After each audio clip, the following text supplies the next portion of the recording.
Bonjour et bienvenue dans ce nouvel épisode de Radio CSERT. Je suis Marc-Frédéric Gomez et nous sommes en direct du Berry dans l'Indre. Nous sommes le mardi 27 août 2024 et aujourd'hui nous allons explorer les dernières nouvelles du monde de la cybersécurité. Vous retrouverez l'ensemble des sources en description de cet épisode. Commençons par une mise à jour importante de l'agence américaine, la CISA, qui a ajouté Google Chromium V8 à son catalogue des vulnérabilités exploitées. La CVE 2024-7971, une vulnérabilité de confusion de type, est désormais sous surveillance. Hacker News a publié un article sur le fait que Microsoft a récemment corrigé une faille connue sous le nom d'ASCII Smuggling dans Microsoft 365 Copilot, une vulnérabilité qui permettait le vol de données sensibles des utilisateurs. Cette technique exploitait des failles dans la manière dont les données étaient traitées, permettant à un attaquant d'exfiltrer des informations critiques.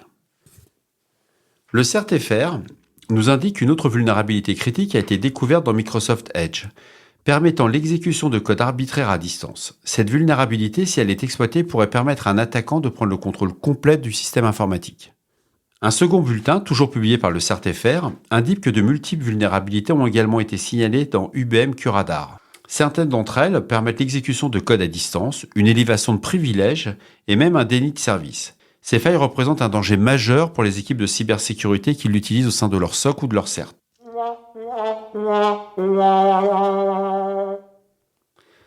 Bleeping Computer nous annonce dans un article que Google a récemment patché sa 10e Zero Day pour Chrome cette année.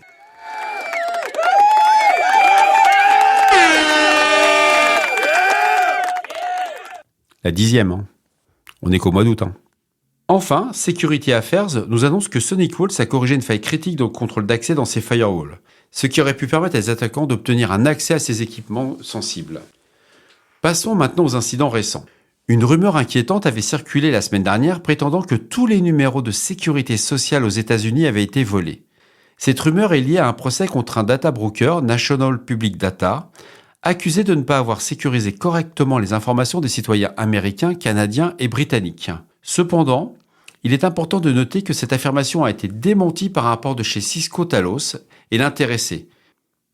Bon, il y a quand même 1,3 million d'utilisateurs qui ont perdu leurs données, mais ce n'est pas les 350 ou 450 millions d'habitants des États-Unis.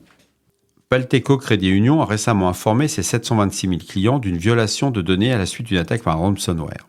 Les données personnelles de nombreux clients ont été compromises, soulignant une fois de plus la gravité des menaces des rançongiciels dans le secteur financier.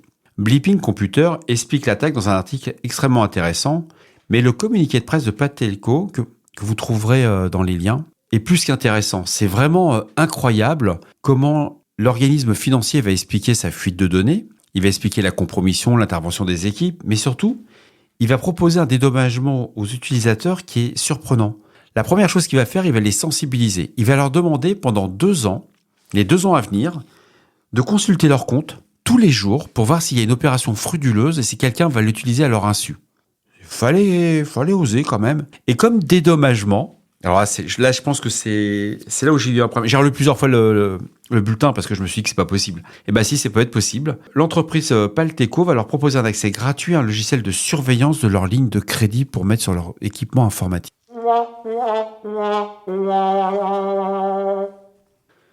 Dans un autre registre, Clubic nous remonte que le président français Emmanuel Macron a réagi à l'arrestation de Pavel Durov, le PDG de Telegram.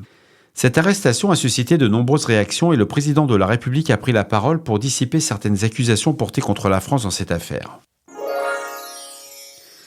The Register, notre tabloïd préféré en Angleterre, nous informe qu'un juge au Pakistan a récemment acquitté un développeur web accusé d'avoir diffusé des fake news, mais qui aurait conduit à des émeutes au Royaume-Uni. Cet acquittement rappelle l'importance des mots et leur pouvoir à provoquer des conséquences graves. C'est juste incroyable. Le gars sort des fake news. C'est les émeutes en Angleterre que nous avons vues sur nos écrans de télévision ces 15 derniers jours. Et il a juste un rappel à la loi. Enfin, un épisode intéressant du podcast Unlocked 403 explore les menaces liées aux appareils Android et propose des solutions pour les atténuer. Cette discussion met en lumière la facilité avec laquelle un téléphone Android peut être compromis et fournit des conseils pratiques pour rester en sécurité. Alors, c'est pas tout à fait un podcast, c'est disponible sur YouTube, ils appellent ça une chaîne podcast, mais c'est la vidéo qui est intéressante. C'est vraiment passionnant, le chercheur vous montre en quelques minutes comment il va compromettre un téléphone. Merci d'avoir écouté cet épisode de Radio CCERT pour aujourd'hui.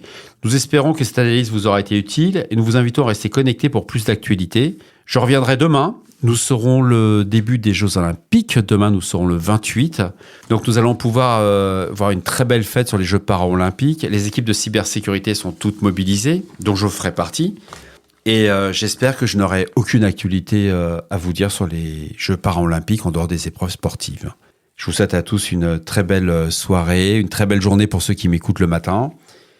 Et puis c'est tout. Au revoir.